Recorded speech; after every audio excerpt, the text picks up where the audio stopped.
This is a mission-focused life with Tim Olafson, co-founder and executive director of Another Child Foundation. Up next, Tim will speak with this week's special guest, offering special insights on how you can live a mission-focused life. Welcome, everyone. This is a mission-focused life, and I am your host, Tim Olafson. I am so glad you've all decided to join us today, and I hope this podcast helps you along your faith journey. So this week, we have some very special guests. Scott and Terri Porter. They are a husband and wife combination, and they are also co-pastoring, or they both pastor a church in Sterling, Illinois called Abiding Word Church. And I just want to say welcome to the show. Thanks, Tim. Thanks a lot.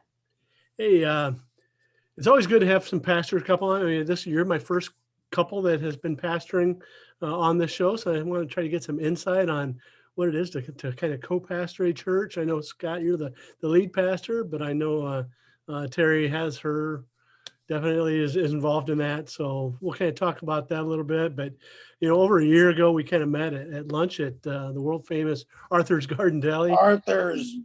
In Sterling, Illinois. And that's always a favorite place for me to go when I'm up in that area. And what's your favorite number? And I think it's 13, the pastrami, the New York bold double meat and Ooh. Dijon mustard. I believe in animal sacrifice, so that's good. Well, I go with the double meat, but anyway, learned Scott was a big Cub fan, so that was something we had in common right away, and so we could share our misery stories with each other and our one good story of 2016. Stories of great triumphant victory. 2016 was such a great year. It seems like it was in so many ways. Yeah. But so anyway, basically, I'd just like you guys to first start out by sharing a little bit more about your personal and where your family is now, and a little bit about your church and things like that. So, there we go. Okay. We've been married 36 and a half years, and we have three daughters, Grace, Annie, and Emily. They're all three married, doing great. Grace is in her husband, Tyler, and son, Malachi, are in Byron area. Annie is in North Carolina, Greensboro, with her husband, Matt Logan, cross-country legend in Dixon. And they live down there in North Carolina. And Emily is now in Greeley, Colorado. And she and her husband, Danny. Oh, and Annie and Matt have two sons. Okay. Callum and Lakeland. And then Emily just had a baby, her first baby. Her and Danny had little Tate the Great. mm-hmm. So they're in Colorado. They're all serving God. Good. Attending church. Matt actually is a young adult minister at a church there in Greensboro. Mm-hmm. So proud of all of them. They're all doing well, serving the Lord. So our parents live here. Terri is originally from Sterling. I'm from Rock Falls. We're in a mixed marriage, but we make it work. And I still bleed green and black. Okay. So that's just the way that rolls. But her parents, Terry's parents live in Sterling, and my parents live in the house I grew up in out by the airport, Montmorency Township in Rock Falls. So they're in good health, and we're thankful for that. Yes. Yeah. So we're going to kind of get into your story a little bit as far as how you became, got to know each other, and just kind of your grow up. You're starting from your youth up to where you are now. But the question I wanted to ask you to kind of start off was with this pandemic going on. Because I like to try to keep things as positive as we can within these conversations. But this pandemic has really had a strain, and I know a lot of pastors have looked at this as an opportunity rather than an obstacle. And I think you guys have embraced that too, because I see you guys are on social media a lot and doing different things, which I think is good. But how are you guys keeping people focused on living that good disciple, that mission focused life, I call it, during these rough times? How are you guys doing that? Well, I think that is probably everybody's challenge, is keeping people's attention, because there's so many things on their plate right now. I see people are very overwhelmed, and so very stressful time for them. And so we try to help connect them into some kind of smaller group than just virtual or in-person online, in-person church. So small groups have been a huge benefit to keeping people engaged, keeping them discipled. Also, we started right after the pandemic, Right we after it started the started. 2:00 prayer and encouragement, which is on Facebook every day. And Which we'll do as soon as we're done with since this. we're done with this, We're going to go we'll do onto our that. Facebook page. Yeah, Okay. that's been very beneficial for people. Yeah. Just that small touch. It's usually like 15 minutes. Sometimes it can go longer if people start engaging online. Or if I get telling stories. Yeah, if he gets telling stories, I got to rope him back in. But Oh. people just like that just small touch to help them keep focused again. And during that 2:00 broadcast on Facebook, early on, we had a doctor on several times when we were still trying to navigate what is this COVID thing. I mean, is this the bubonic plague and you get it and you die? Because at the beginning, we didn't know. Right. We didn't know if you got it, if it was a death sentence, or could you recover from it, and then how serious could it or couldn't it be, and just a lot of natural and spiritual.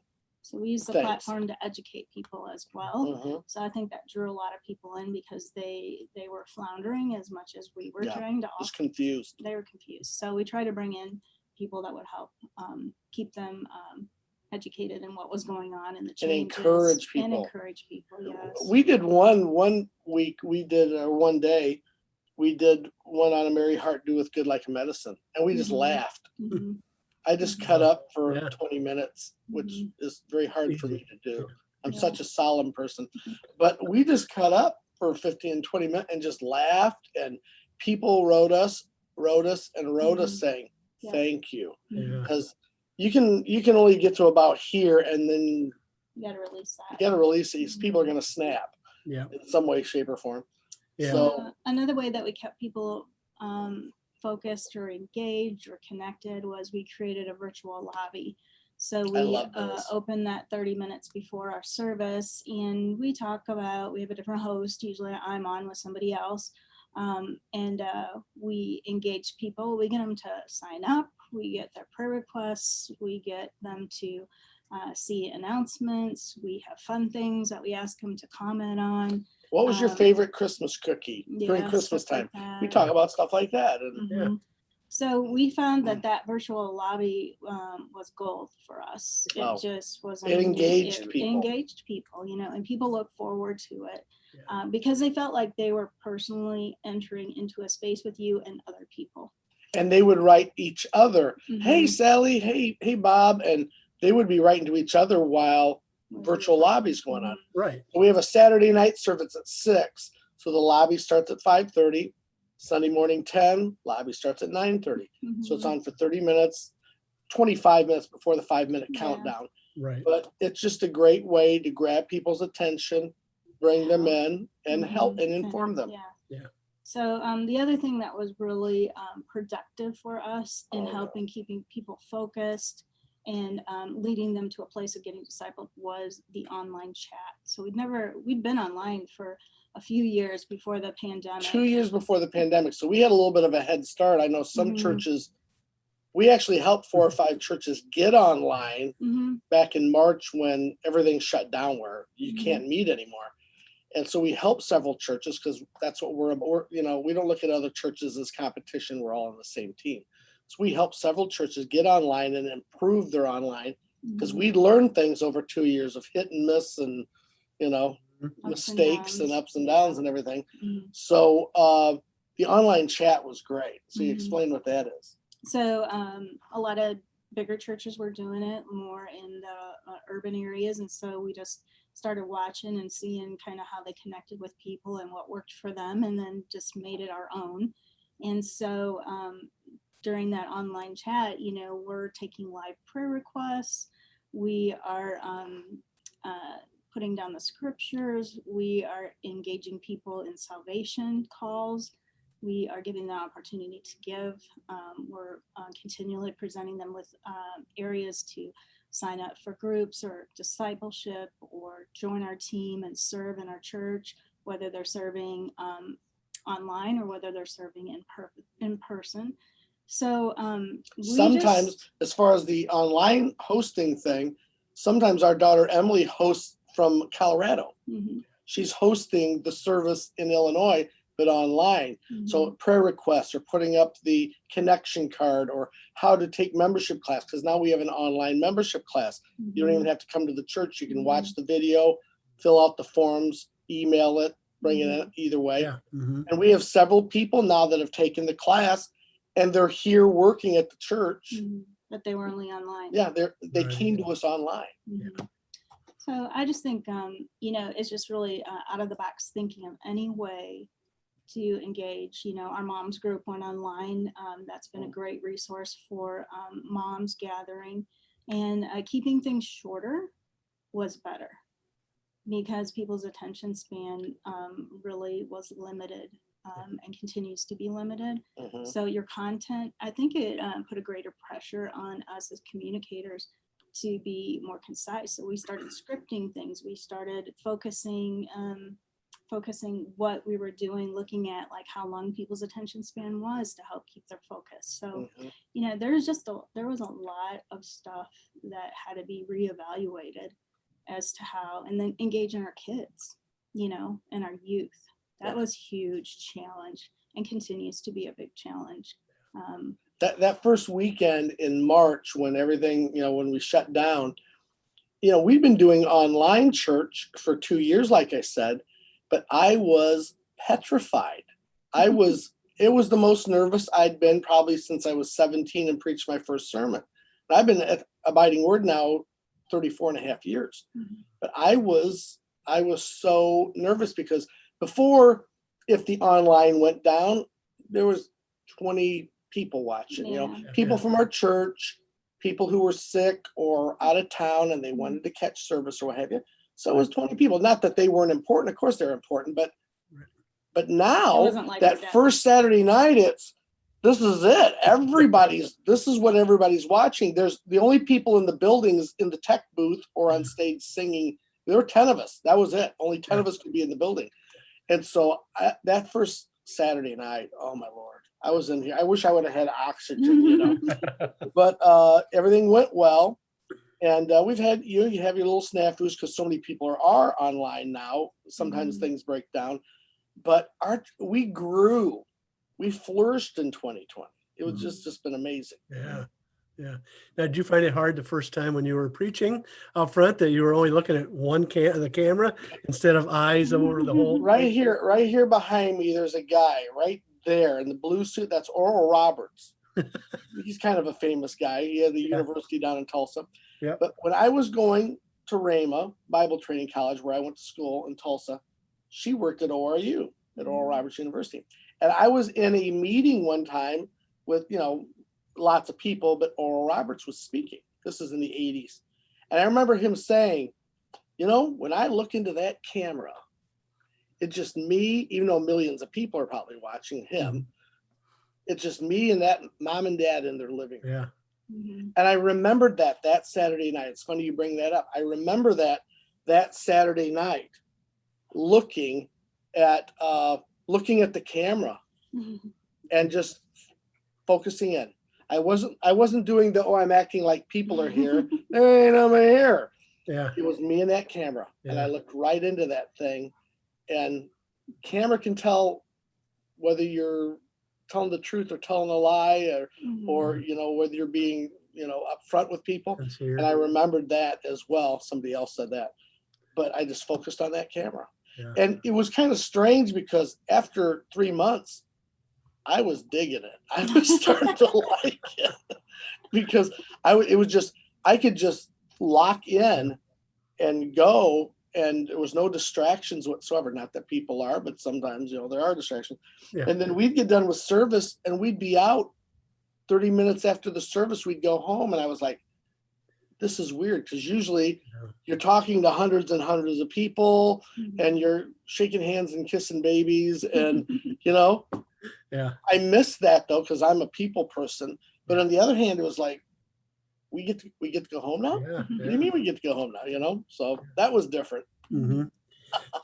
So have you guys found that people, they're probably pulling inward somewhere, trying to protect themselves? And do you think it's harder for people to serve? Because we're talking about people living a mission-focused life. Oh yeah. Yeah. Yeah. Getting people, I We mean, they have still might workers. volunteer, but Uh, actually serving, that might be a challenge. That's been a big thing. Right now, we've had some weekends since we opened back up. Once Governor Pritzker dropped all restrictions, thank you, on churches, we've opened back up with self-imposed restrictions. We take temperatures, hand sanitizer, all of our workers wear masks, and we socially distance when we seat people. But a big thing, we've told people, if you're not comfortable coming back, hey, God bless you, we love you, watch online. You can even participate online, like my wife said. But some people, even coming back, they're just not ready to take the step of serving yet. Yeah. That's a bridge they just not. Coming back to church was a big bridge for them. Yeah. Now that's another bridge. Yeah. So we find that like we had children's ministry on Saturday and Sunday. Well, now we only have the staff of volunteers to do Sunday. Right. Which Which hurts us on Saturday night because people don't come with their kids. Yeah, they don't come with their kids. So they'll either come Sunday, but for us, Saturday was always an option for people who worked on Sunday. Right. Right. So now we can just offer on Sunday because of staffing. It's just tricky because, you'll have everything scheduled, everybody in place, and then you get the call that, oh, we have to quarantine. Well, that means your entire family. A lot of times families serve together, and so they're out for 2 weeks or, or 3 people in the booth are gone or, so it's required a lot of cross training. But yeah, I think that would probably be the biggest hurdle. I would say that most churches that since we've reopened, that I talk to are re-engaging people to serve, not necessarily come to a small group or even watch online. It's the habit of serving. They're out of the habit. Right. Yeah. So I think that could be one just of the like you can build a good habit, you can lose a good habit. Yeah. So I'm thinking that's going to be one of the long-term effects that's going to, I'm going to say hurt the church, but it's going to affect the church is, are people going to fall out of that habit of serving? And it could be just, being an usher at church, but it could be serving at your local food pantry or going on a mission trip. And any of the volunteer areas. Anything like that. Anything like that, yeah. Because people have really got that mindset of that hunkering down, staying within, stay home saves lives. Yeah, which is great. It is. To a degree. But then there comes a certain point where a lot of the things that people depend on in our community are dependent upon volunteers serving. Right. And so I know a lot of people at the beginning, they were just so frustrated because they were trying to get help and places were shut down or they couldn't have the volunteers to staff it. Not for profits, parachurch organizations, churches, you name it. Yeah. Yeah. So one of the things that I really enjoyed about you guys, and we were talking, and I was sharing you what we do and what you guys do in the mission field, was that you guys really embraced the idea of mission. So one of the questions I ask all of the guests is, how do you define mission? What is missions? Not just in generally for your church, but how do you define the word missions? Well, I wrote down a definition that I had seen by a pastor. His name is Scott White, and I liked it because I like concise. I like him because his name's Scott. But go ahead. But I saw this definition, and because I was meditating on that, it was crossing barriers to provide access to the gospel.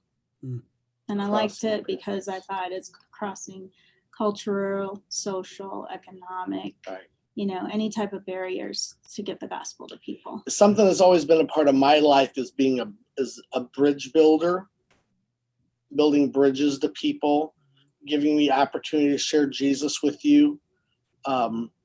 If whenever I meet somebody, if first thing I'll ask them is, "Hey, where are you from?" "Oh, I'm from Dixon." "Oh, I was born in Dixon. My mom's from Dixon. My mom did you go to Dixon High School?" "Oh yeah, my mom went to Dixon High School." And so, okay, we have something in common. Right. They're from Rock Falls. I grew up in Rock Falls. From Sterling, I pastor a church in Sterling. My wife's from Sterling. We'll talk about that.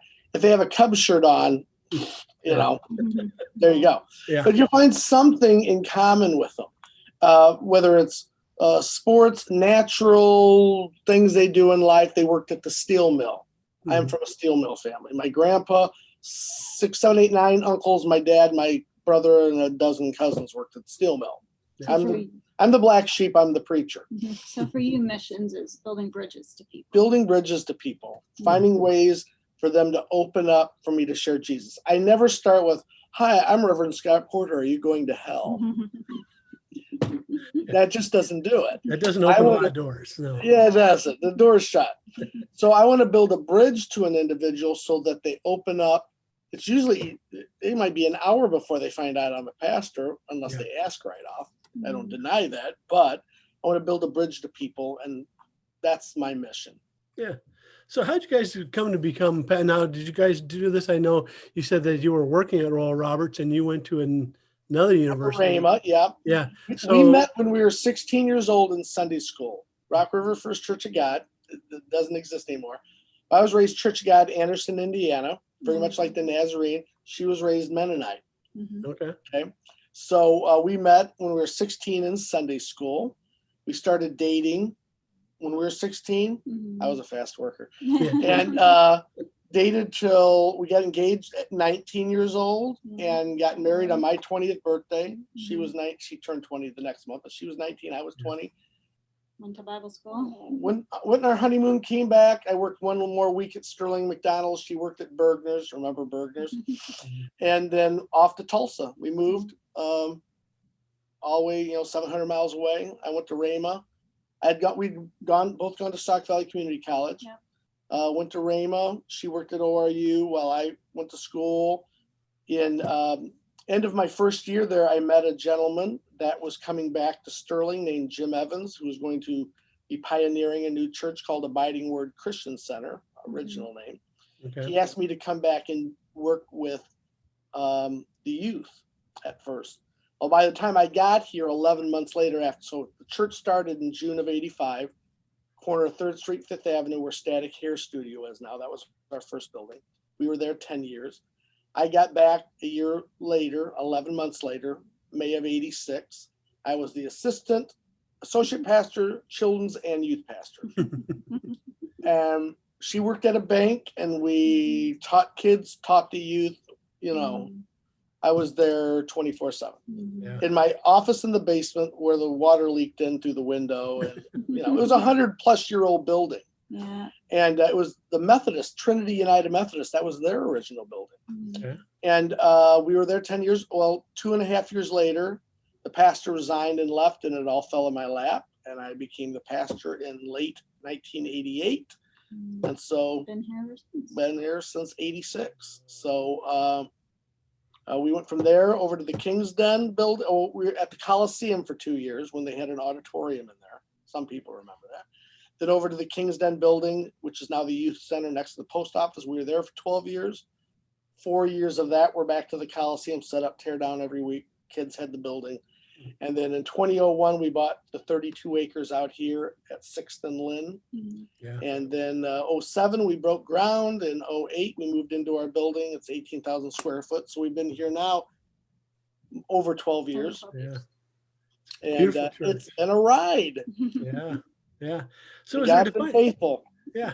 So in your walks, and both, I'd like you both to answer this question. Was there a moment when you kind of knew that you were going to be pastors, or was there that moment, or did it just happen over time, or was there a tell your story first? Specific? All right. So I was raised at West Sterling Mennonite Church in the west end of Sterling, which is now Living Bread. Living Bread's there in that building now.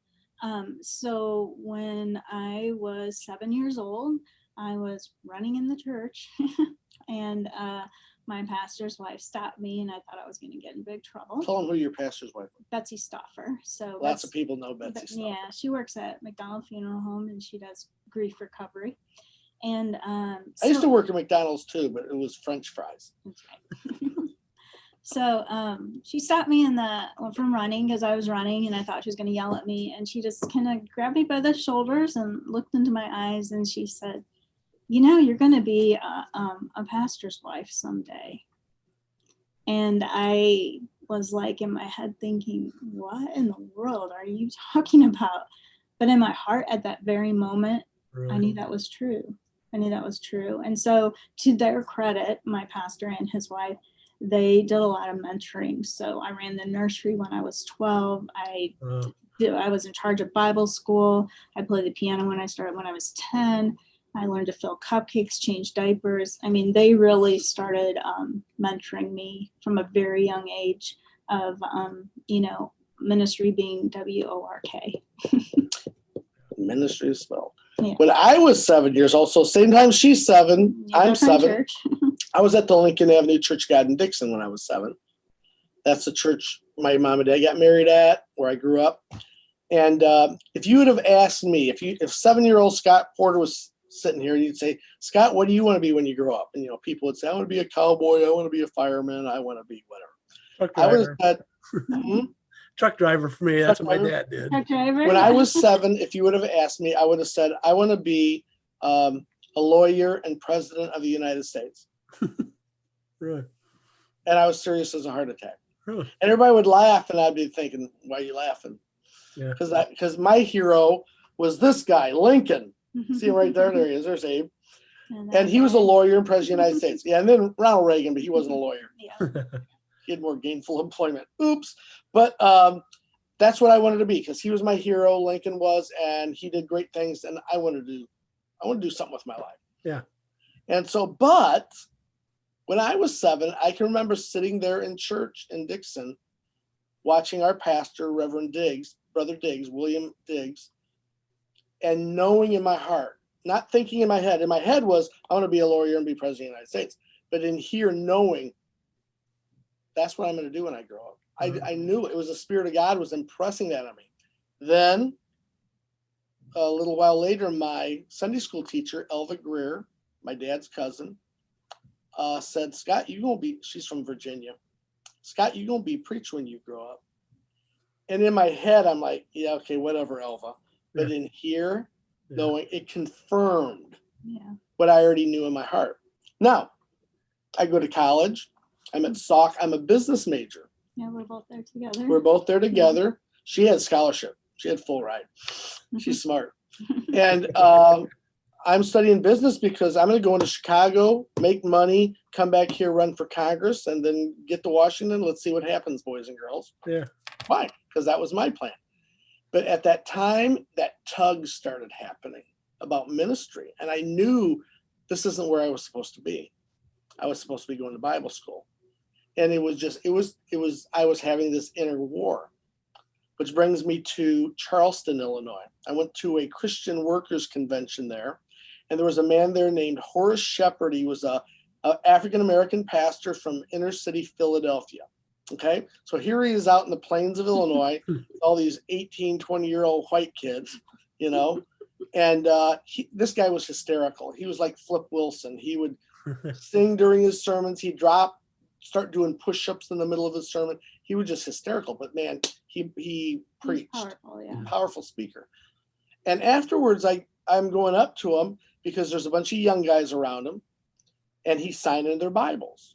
Go with God, keep your eyes on Jesus, and autograph. And he's laughing with these guys and slapping them. Doesn't know any of them. None of them know him. He's from inner city Philadelphia. And I come up to him and I said, after he was done with them, I'm always a wait in line guy. I'm not a line butter. And I said, Brother Shepherd, would you sign my Bible? And he turned and he looked at me and he glares at me and he grabs the Bible away from me. And I mean, just sneers at me. And I'm thinking, gosh, what's this guy's problem? Yeah. He opens up and he starts writing. And he says, so you're going to be a preacher, huh? I'm thinking, who told you that? I don't know. And he takes it and he shoves the Bible shoves it into my chest. And he says, looked me in the eye, and he was a little short guy. He said, the Lord says, don't even think about it. Turned around and walked off. And I'm standing there thinking, what a jerk. Yeah. And he's up there, Jesus, Jesus, Yahoo, Yahoo. And now he's sneering at me and shoving a Bible in my chest. I opened it up. The Bible's right there on my shelf. He wrote, since you're going to be a preacher, never stoop to run for president of the United States. Horace Shepherd.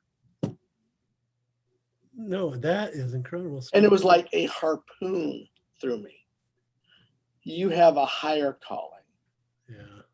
To run for president would be to stoop from what God's called you to. And I stood there literally and went, I give up. Yeah. Okay. And that's when I finished out SOC, Mhm. and then I started looking at Bible schools. Wow. There you go. Yeah. That's my story. I'm sticking to it. That's a pretty defining moment when somebody Yeah, does that was a defining moment. Pretty, yeah. Holy cow. That was a black and white moment. I came back and told her, you didn't go to that meeting. No, I didn't. Yeah. Mm-mm. You're not gonna believe this. Yeah, You mean we're not going to Washington? No, I guess No, not. secretly, I was like, I cannot do that politics stuff now. So let me ask you this. Can you guys, I mean, maybe it's something that pastors have this book.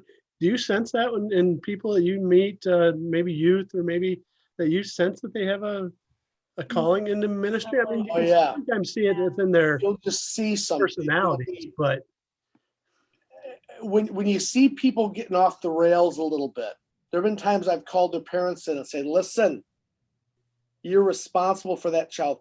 That kid's special. There's something special about that kid. I can remember saying this to parents over the years. Yeah. Oh my gosh. That God wants to use this God child. wants to use this child in some way. I might not know specifically what it is, right. but God's hands in that. There's a gift there. And it might not even be as a pastor. No. It might be God gives people to be a garbage man Yeah. or whatever. You can be called. Teacher, yeah.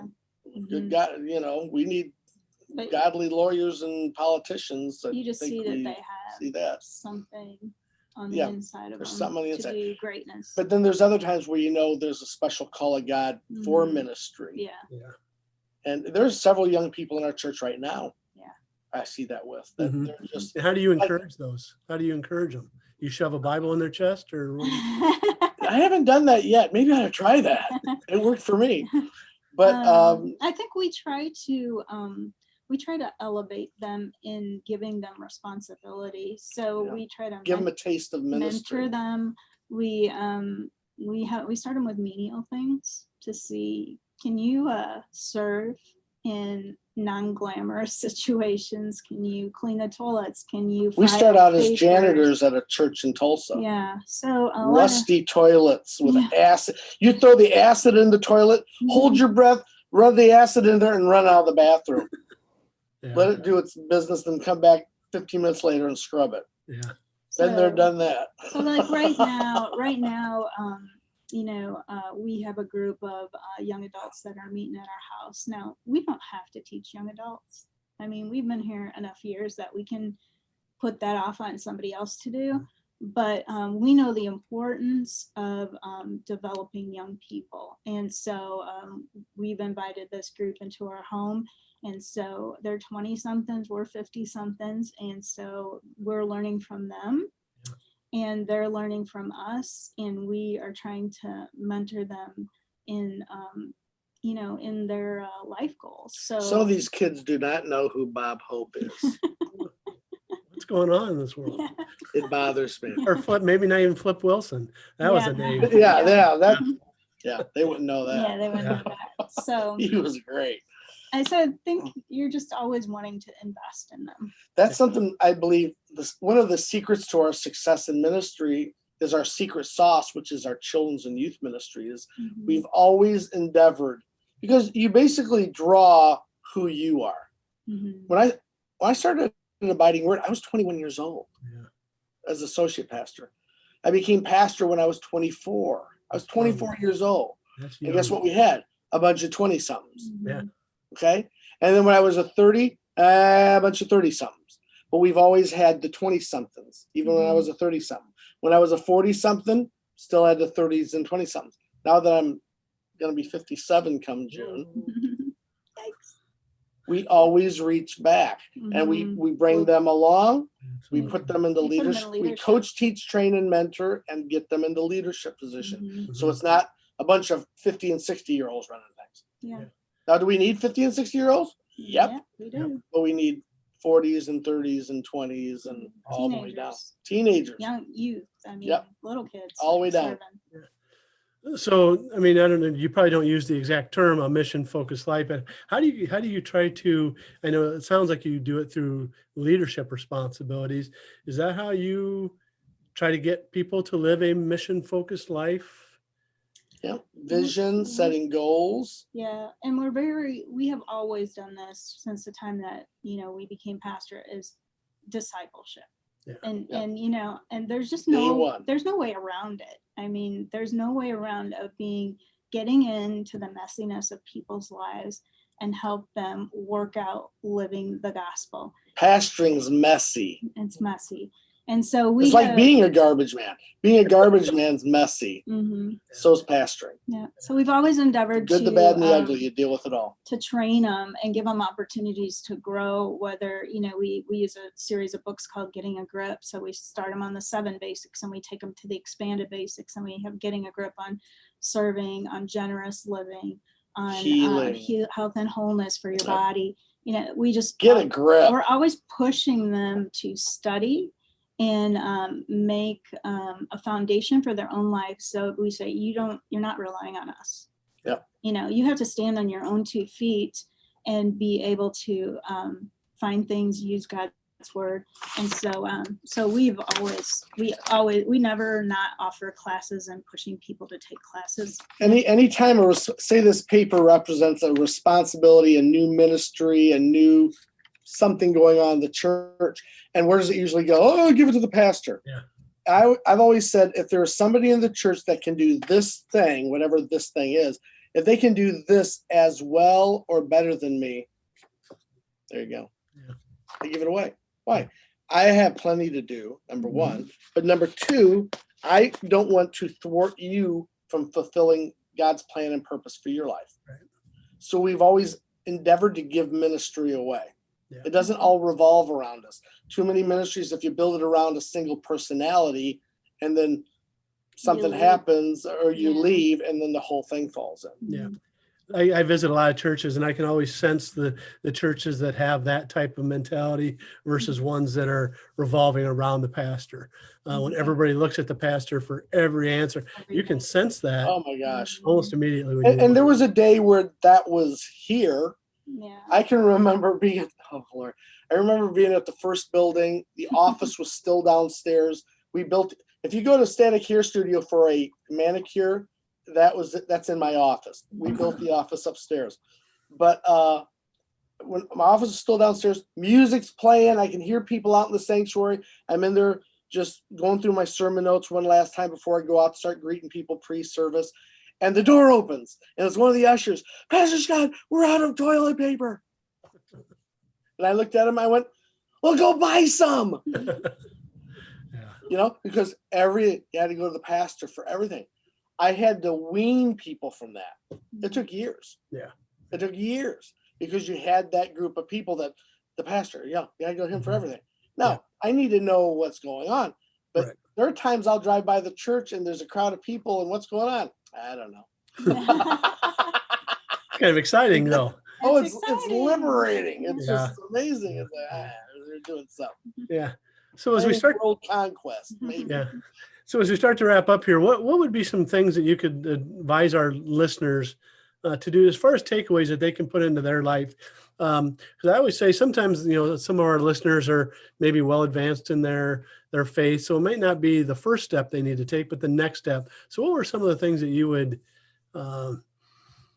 key takeaways that you would suggest to people to do to find what God wants them to do in their lives and to have the energy, the gumption, whatever you want to call it, to take that step? What would be some things that you would recommend? Winston Churchill, the great prime minister of Great Britain, many years ago was invited to speak at a college commencement exercise.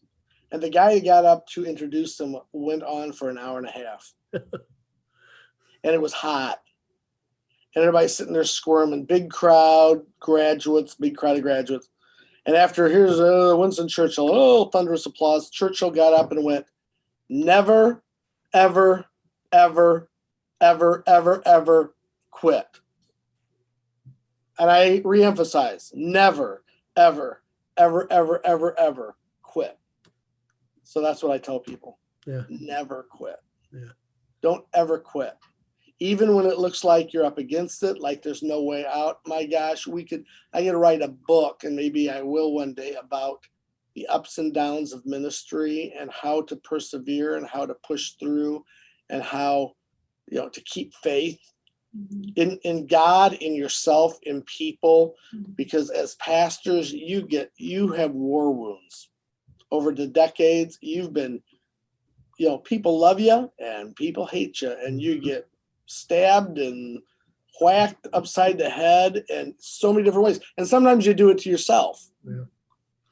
And so I just tell people, don't quit. Never, ever, ever, ever quit. Yeah. I was going to give some steps. So I think it's good to, I think people, maybe if they've been believers for a while, they quit dreaming. Yeah. They quit envisioning things. And so I say, go away, get to a place, wherever that place is. For me, it's at a keyboard. If I'm at a keyboard, I can just sit alone and start reading the scriptures, start speaking to God, let God speak to me, get away, and then write down what you sense in your heart. She did that yesterday. It was on her appointment calendar. Yeah, my appointment calendar said worship. Worship. I go, what's this?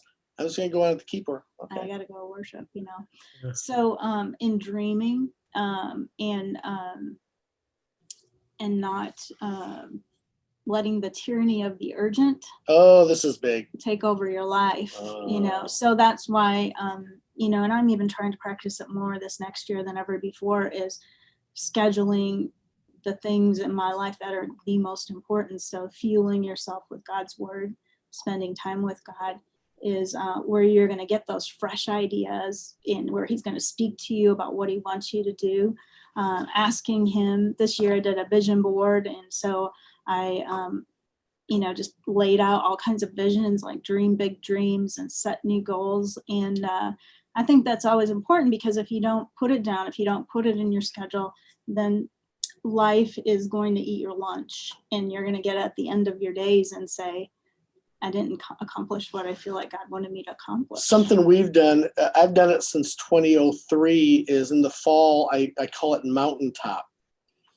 And sometimes I've gone literally to Shenandoah National Park in Virginia and got a cabin and gone up to the mountaintop, Stony Man Mountain, and sought God. And God has spoken to me. That's my secret place.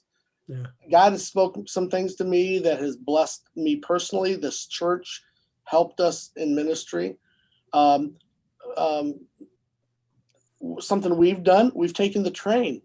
Get in the train, Princeton, go to Chicago, jump on the city of New Orleans. Okay. We didn't do it this year because of COVID, but 3 different years we went to the city of New Orleans all the way down, got a sleeper car, stayed a few days down there in the hotel. Oh, did you go to this? Did you go to that? No. We ate those things one day. Beignets. Beignets, yeah. Don't I was eat just there. beignets We were if there you're a couple wearing weeks black. ago. Yeah. Don't eat beignets if you're wearing black. Yeah. No. I learned that. But we would just pray and seek God for 3 days, get back on the train and take the train back. And we would plan out the entire calendar year, baptisms, child dedications, membership classes, blah, blah, blah. All these things vision, dreams, things, just write things down. Yeah. And you have to take the time, take a week and just go do it. Yeah.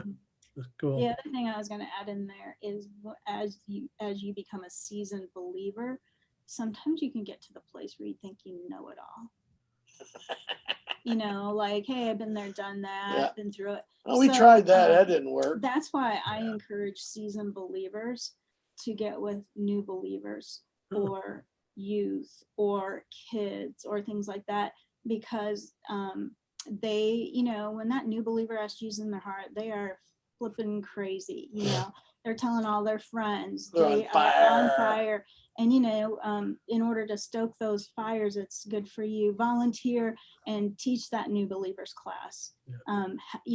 I don't care how old you are, have the youth over, invite the kids, and listen to them. And listen to them and hear them and see them and value them, because they champion them. Yeah, because they are going to give you. I listen to my girls all the time. I seek their advice on things, that, like with the women's conference that I hold. They're my biggest critic. Yeah, our biggest critics and our biggest supporters. But you got to have the other voices speaking in your life instead of just hearing yourself all the time. And so that's so important for believers that are maybe seasoned. That was good. Yeah. Awesome. Yes. That was good. Well, obviously, you guys are doing what needs to be done to build a kingdom. It's obvious through the fruit that you're bearing through your church and in your lives that some good things are happening because you guys are connected to God and you are following His lead. So, where could people follow you, find you if you're on social media, websites, anything like that? You guys, We're both on Facebook. Scott Porter, Terri Porter, Abiding Word Church. What is it? AWC 815.com. on Facebook. It's our website. Instagram. Twitter, AWC 815. If you look for that, you find us. All anywhere. those things. Kids, AWC 815 Kids, Bless the Youth. Yep. very Those are good. youth group and children's ministries. Yep. So, all right. Well, very good. We're going to wrap it up now. So really, that's all the time we have for today. But in the show notes, we're going to have a link to a short survey that you can take, the listeners, to help you really identify some skills and passions that maybe God has placed into your life and where you can use them. So much like our guest today, they're doing it right. And really, this action plan is really, it's simple. The survey is simple. And when you get it completed, we're going to send you a personalized mission action plan. So until next time, live for Jesus and speak life into others. All right. Thank you, everyone. Thanks, guys. This has been a Mission-Focused Life with Tim Olofson. Find us online at missionfocusedlife.com as well as on Facebook at facebook.com/missionfocusedlife. You can subscribe to the video version of this show on YouTube and the audio version on Spotify, as well as anywhere you get your podcasts.